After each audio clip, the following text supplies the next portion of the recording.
ஒரு சிறைக்கைதிக்கு அவனுடைய மனைவி கடிதம் எழுதியிருந்தாள்.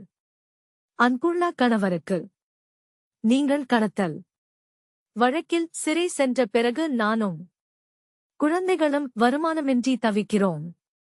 நம் வீட்டின் பின்னால் உள்ள கற்பாறை மண்டிய நிலத்தை பண்படுத்தி தோட்டம் அமைத்து காய்கறி பயிரிட்டு குடும்பத்தை நடத்திச் செல்லலாம் என்று எண்ணுகிறேன்.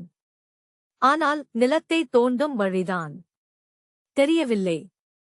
கைதி பதில் எழுதினான்.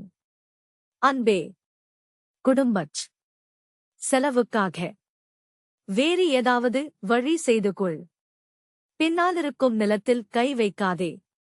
அங்குதான் நான் கடத்திய தங்கக் கட்டிகளை புதைத்து வைத்துள்ளேன். நீ ஏதாவது செய்ய போக பிறகு எனக்கு வைத்த இடம் மறந்துவிடும்.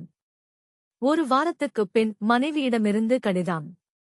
அன்புள்ள கணவருக்கு, யாரோ ஒரு கூட்டத்தினர் பொக்லைன் இயந்திரத்துடன் வந்து நம் கொல்லைப்புறத்தை தோண்டி பாறைகளையெல்லாம் அகற்றினர். இப்போது நிலம் சீராகிவிட்டது. ஆனால் தங்கக் கட்டிகள் எதுவும் இல்லையே.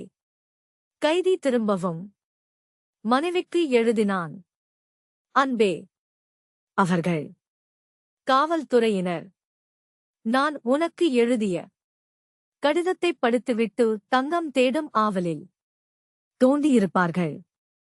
ஆனால் உண்மையில் தங்கம் எதுவும் நான் புதைத்து வைக்கவில்லை. இப்போது நீ காய்கறித் தோட்டம் பயிரிடு. என்ன ஒரு புத்திசாலி! ஒரு பைசா செலவில்லாமல் காரியத்தை சாதிச்சுத்தான்.